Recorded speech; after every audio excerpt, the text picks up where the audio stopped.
मुझे भी खेळणे दो, मला पण खेळू द्या. विशेष गरजा असणारे दिव्यांग विद्यार्थी यांच्या मार्फत आपण संचालन ठेवलेलं होतं. मी माझी प्रस्तावना आपल्यासमोर सादर करतो. स्वर्गीय सिंधुताई सपकाळ सभागृह येथे आयोजित या सेल्फी पॉइंटच्या उद्घाटनानिमित्त एक दिवसीय कार्यशाळा, त्याच्यामध्ये आपण coach, sport teacher, yoga teacher आणि शॅडो टीचर यांच्यासाठी प्रामुख्याने कार्यशाळा आयोजित केलेली आहे. या म्हणजे शॅडो टीचर म्हणजे जे पालक आपल्या मुलाला शाळेत नेतात, सोबत शाळेमध्ये बसतात किंवा एक वेगळ्या व्यक्ती त्या शॅडो टीचर म्हणून नेमणूक करतात. असे शॅडो टीचर जवळपास आपल्याकडे इंग्लिश मीडियम स्कूलमध्ये आहेत. त्यानंतर जिल्हा परिषद शाळेमध्ये सुद्धा बरेच पालक बसतात, पण वर्गामध्ये एंट्री करण्याची पहिली संकल्पना ही शॅडो टीचर आहे. त्यामुळे शॅडो टीचरला सुद्धा एक प्रशिक्षणाची आवश्यकता असते. त्यामुळे आपण त्यांना इथे बोलवलं. यापूर्वी आपण सर्व शिक्षा अभियान, आता नाव बदललेलं समग्र शिक्षा, जिल्हा शिक्षण व प्रशिक्षण संस्था अंतर्गत स्पेशल ऑलिम्पिक भारत स्पर्धा, ओशन इंटरनॅशनल सायकोलॉजिकल असोसिएशन आणि दिव्यांग अधिकारी व कर्मचारी संघटना, त्यासोबतच इतर सामाजिक संघटनेच्या मार्फत वेगवेगळे प्रोग्राम घेतलेले आहेत. त्याच्यामध्ये विशेष शिक्षकासाठी आपण स्पेशल ऑलिम्पिकची कार्यशाळा डायटला घेतलेली आहे. त्यानंतर 86 विद्यार्थ्यांचे कॉम्पिटिशन स्पर्धा, मागच्या वर्षी आपण समावेशित शिक्षकचे विद्यार्थी आणि स्पेशल स्कूलचे विद्यार्थी हे पण समाज सहभागातून कॉम्पिटिशन घेतलं.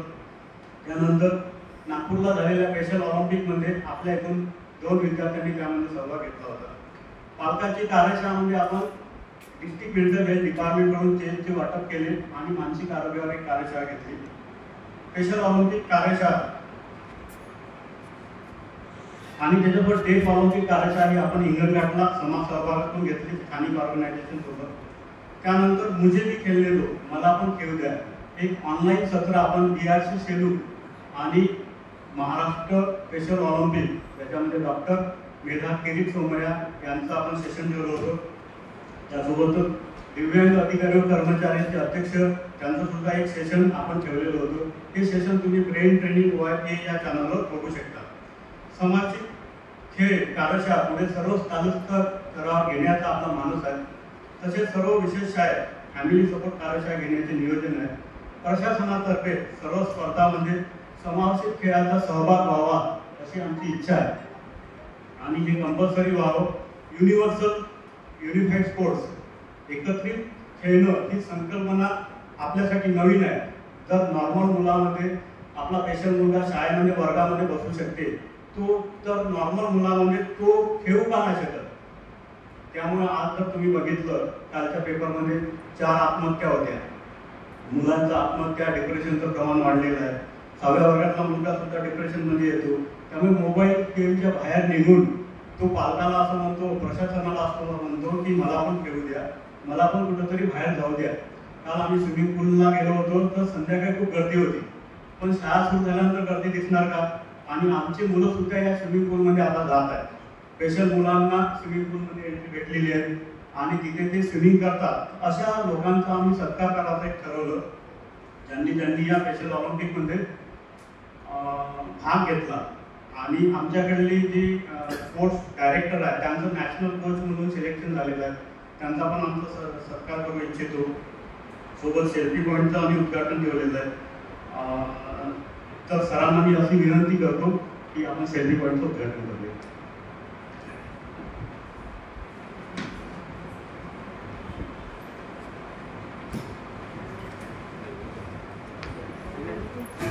सोबत वेदांत,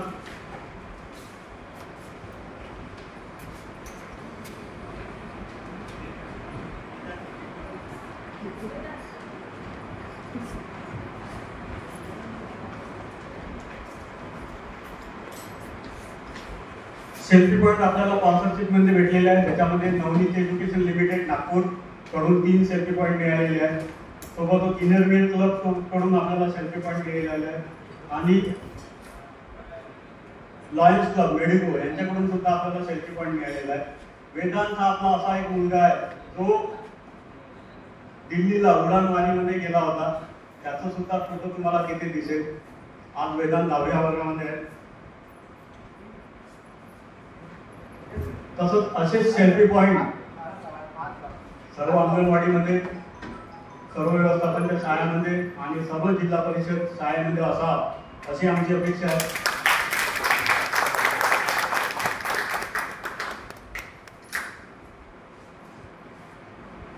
या सर्व कार्यक्रमाचं संचालन आपले विशेष मुलं करणार आहेत.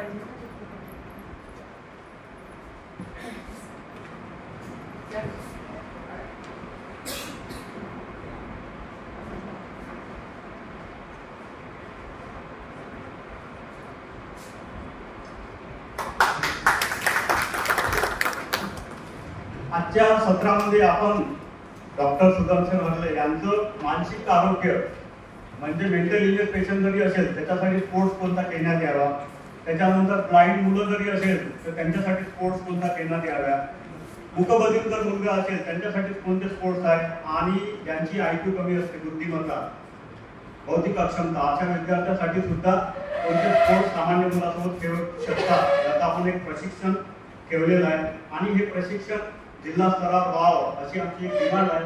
प्रत्येक तालुक्या स्तरावर व्हावं, तालुका स्तरांचं एक मानसिकता बनावं. त्यासाठी सर्व अंगणवाडी सेविकांनी असं प्रकारचं सेल्फी पॉईंट लावण्यात यावं, सर्व व्यवस्थापनाच्या शाळेमध्ये लावण्यात यावे आणि सर्व ऑफिसेस आहेत, कारण की पालक सुद्धा आज ग्राउंडमध्ये नाही आहेत, तर त्यांनी सुद्धा ग्राउंडमध्ये यावं. तर आणि ही सोशल मीडियामध्ये प्रचार व्हावा म्हणजे एक मानसिकता तयार होईल. त्यानंतर सेकंड स्टेप म्हणजे जितके काही ग्राउंड्स आहेत, आज जर आता आपण इतकाच विचार केला, आम्ही शाळेचा विचार केला किंवा सभागृहाचा विचार केला तर रॅम्प आपल्याला लागलेलं दिसते, पण जेव्हा आम्ही ईशानला इथे आणलं विचार केला तर सभागृहाच्या स्टेजवर त्याला थोडा म्हणजे समस्या निर्माण झाली. त्यामुळे ईशानची व्यवस्था आम्ही तिथे केलेली आहे. तर हे जे इन्क्लुझिव्ह आहे किंवा बॅरियर फ्री एन्व्हायरमेंट जे म्हणतो ती एवढं सोपी नाही आहे. जेव्हा ईशान आपल्या समोर स्टेजवर येईल आणि असे व्यक्ती आणि मुलं आपल्या स्टेजच्या समोर बोलायला येईल तेव्हा आपल्याला समजते की आपण कुठेतरी कमी पडत आहोत आणि अजूनही आपल्याला सुधार करण्याची आवश्यकता आहे. त्यामुळे इन्क्लुझिव्ह ग्राउंड आपल्या वर्धा जिल्ह्यामध्ये जेवढे काही ग्राउंड्स आहेत, जेवढे काही मैदान आहेत, सर्व इन्क्लुझिव्ह व्हावं आणि सर्व कोचना इन्क्लुझिव्ह एक प्रशिक्षण मिळावं की हा मुलगा सुद्धा सामान्य मुलाप्रमाणे खेळू शकतो, सोबत खेळू शकतो. 10 वर्ष आम्ही जेवढं काम केलं समावेशित शिक्षणामध्ये, जर आम्ही 2 वर्ष जर स्पोर्ट्समध्ये काम केलं आणि या मुलाला समावेशित केलं तर निश्चितच वर्धा जिल्हा आपला 10 वर्ष समोर असेल. आणि आज इंडियामध्ये इन्क्लुझिव्हची टीम सहजासहजी भेटत नाही. आज पुढच्या महिन्यात गुजरातला नॅशनल स्पेशल ऑलिम्पिकचं ट्रेनिंग आहे, त्याच्यात आमचे नॅशनल कोच म्हणून मॅडम जाणार आहे. तिथे सुद्धा आपली एकही टीम नाही आहे. त्यामुळे ही आपल्यासाठी खरंच एक खेदजनक गोष्ट आहे की अशा प्रकारे इन्क्लुझिव्हचं प्रशिक्षण सर्व स्तरावर होण्यात यावं, करण्यात यावं प्रशासनाच्या सहभागाने. आणि याच्यात जितक्या जास्त स्थानिक लोकांचा सहभाग असेल तितकं जास्त इन्क्लुझिव्ह आपले वाढेल. तर मी माझी प्रस्तावना इथेच संपवतो. धन्यवाद. मी अशी विनंती करतो सरांना की त्यांनी आपले मत याबद्दल व्यक्त करावे.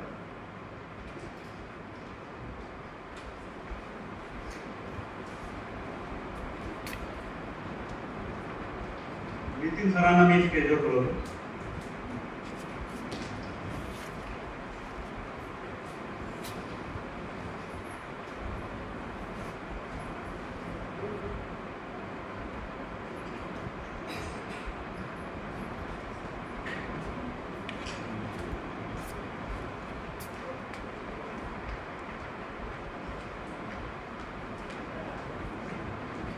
सर्वांना नमस्कार. आदरणीय व्यासपीठ आणि माझ्यासमोर बसलेले सर्व ट्रेनर्स, कोचेस आणि बाकी विद्यार्थी आणि डिस्ट्रिक्ट इंटरव्हेन्शन सेंटरच्या सर्व अधिकारी लोक आणि बाकी सर्वांना नमस्कार.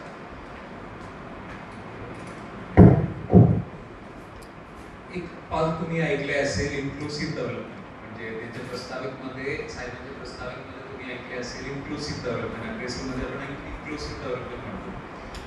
म्हणजे आपल्या जो देश पुढे जाताना इन्क्लुसिव्ह डेव्हलपमेंट व्हायला पाहिजे असं म्हणतात, म्हणजे प्रशासनाच्या भाषेत. इन्क्लुसिव्ह डेव्हलपमेंट म्हणजे काय? इन्क्लुसिव्ह म्हणजे एक समाजामध्ये बरेच लोक असतात, म्हणजे पुरुष लोक असतो, स्त्री लोक असतो आणि 60+ सिनियर सिटीजन लोक असतो, एकदम छोटा मुलं असतो, सर्वांना मिळकर डेव्हलपमेंट कशी पॉसिबल आहे. त्याच्यामध्ये दिव्यांग लोक पण त्याच्यामध्ये असतो, मेंटली रिटार्डेड लोक त्याच्यामध्ये असतो, मेंटल इलनेस असलेले लोक त्याच्यामध्ये असतो, सर्व लोक सर्वांना मिळून म्हणजे आपला जो समाज पाहिले असेल वर्धा जिल्ह्याच्या 13 लाख तुम्ही बघितले असेल, 13 लाखांमध्ये जे काही पॉप्युलेशन असतो, जे काही जनसंख्या असतो, त्याच्यामध्ये जे कोणी असू दे त्यांना सर्वांना मिळकर आपण पुढेगार जात असेल म्हणजे डेव्हलपमेंट करत असेल त्याला आपण इन्क्लुसिव्ह डेव्हलपमेंट म्हणतो. सो इन्क्लुसिव्ह म्हणजे काय आणि डेव्हलपमेंट म्हणजे काय. डेव्हलपमेंटचे डेफिनेशन सांगताना डेव्हलपमेंट म्हणजे काय, तुमच्या समोरच्या ऑप्शन वाढावा लागेल. म्हणजे कोणी असू दे, स्त्री असू दे, पुरुष असू दे, सिनियर सिटीजन असू दे, मेंटल इलनेस असलेले एक कॅन्डिडेट असू दे, कोणी असू दे, त्यांच्या समोरच्या ऑप्शन वाढत असेल. ऑप्शन म्हणजे काय, ऑप्शन म्हणजे फॉर एक्झाम्पल एक महिलाचा केस तुम्ही 15, 20 या 30 वर्षापूर्वी बघा, आज रोजी बघा. आज रोजी तुमच्या समोर किती ऑप्शन्स आहेत. काम करू शकतात, पुढे पुढे काम करू शकतात, कितीपर्यंत ट्रॅव्हल करू शकतात, इतका फ्रीडम तुम्हाला मिळालेला आहे. बरोबर आहे ना. आणि पुढे पुढे जाताना आपल्या समोरच्या ऑप्शन वाढत आहेत, सो वाढत आहे. सो इन्क्लुसिव्ह डेव्हलपमेंट म्हणजे तुमच्या समोरच्या चॉईस वाढत असेल म्हणजे if you can increase the number of choice that is not a inclusive development. आपल्या 10 वर्ष या 15 वर्षापूर्वी या मागील वगैरे दिव्यांग लोकांच्या समोर किती ऑप्शन्स होते. एक सरकारी ऑफिस मध्ये येताना त्यांना रॅम्प सुद्धा उपलब्ध नव्हते. म्हणजे आता रोजी आपल्या कार्यालयामध्ये रॅम्प आहे म्हणजे एक सरकारी कार्यालयामध्ये त्यांना इझिली येऊ शकतात. आणि आधी डिस्ट्रिक्ट इंटरव्हेन्शन सेंटर किती ठिकाणी उपलब्ध होते, ते आज रोजी सर्व जिल्ह्यामध्ये district industrial centre, district intervention centre उपलब्ध आहे. एक दिव्यांग मुलं असेल तिथे जाऊन त्यांना पूर्णपणे त्यांच्या ट्रीटमेंट मिळू शकेल. मी लातूरला प्रोबेशन होतो, तिथे ऑटिझमचं एक सेंटर होतं. सो ऑटिझम झालेले म्हणजे ऑटिझम अफेक्ट झालेले मुलांसाठी पूर्णपणे मोफत म्हणजे एकदम किरकोळ खर्चामध्ये त्यांना ट्रीटमेंट उपलब्ध होतं. म्हणजे 10-15 वर्षापूर्वी अशी एक संकल्पना नव्हती. म्हणजे संकल्पना होती लेकिन इतका फॅसिलिटीज नव्हता. आपला देश पुढे पुढे जाताना आपल्या दिव्यांग मुलांसाठी, मेंटली रिटार्डेड मुलांसाठी वगैरे ऑप्शन्स वाढून जाईल. सो आज रोजी एक वर्कशॉपचा उद्देश सुद्धा तेच आहे. मुलं म्हणजे एकच कॅटेगरी आहे. दिव्यांग असू दे, नॉन दिव्यांग असू दे, मुली असू दे, मुलं असू दे, सर्वांच्या मेंटॅलिटी एकी सारखीच आहे. म्हणजे मला पण गेम आवडतात, माझ्यासोबत बसणारे दिव्यांग मुलं असू दे, जे कोणी असू दे त्यांना पण गेम्स आवडतात. लेकिन त्यांच्या काहीतरी रिझनमुळे त्यांना गेम मध्ये इन्व्हॉल्व करायला काहीतरी अडथळा, काहीतरी म्हणजे इश्यूज आहेत. ते इश्यूज दूर करायसाठी आज रोजीच्या वर्कशॉप आहे.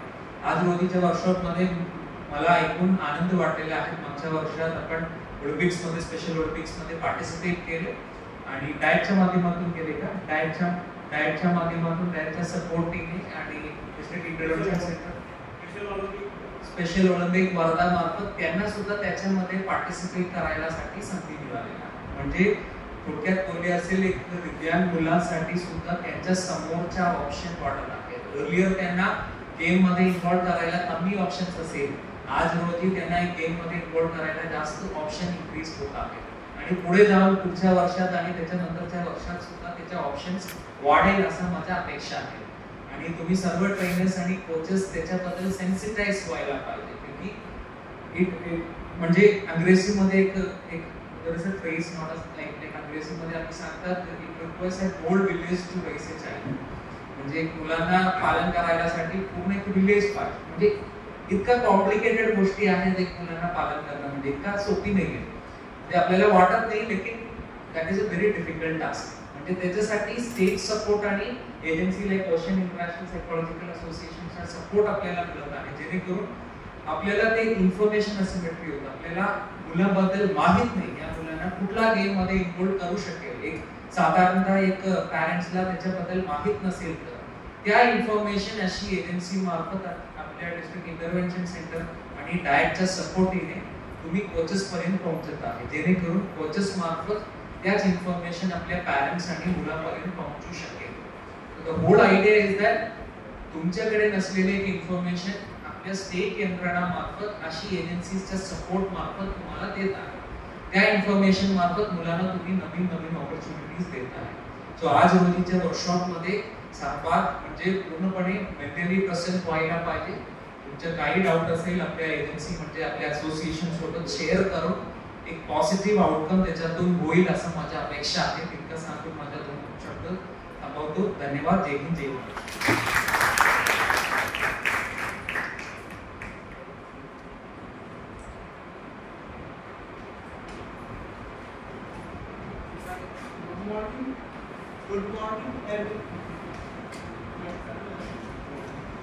Good morning, everyone. Good morning to everyone here. Respected chief guests, teachers, students, and dear all friends. We welcome you all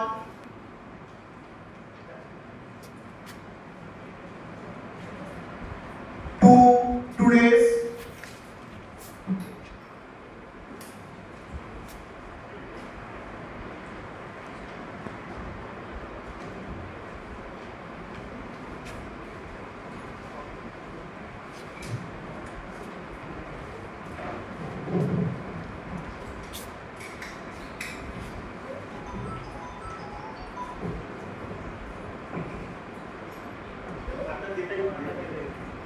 Good morning to all.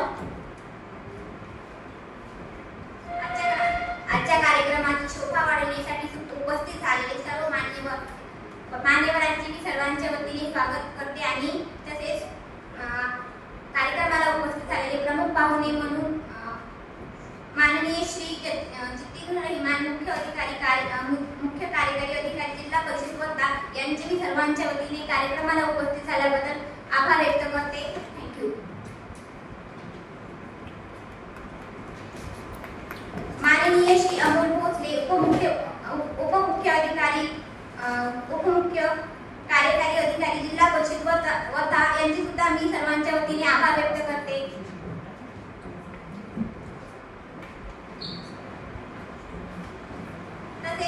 तसेच डॉक्टर राज पराडकर सर जिल्हा आरोग्य अधिकारी वर्धा यांची सुद्धा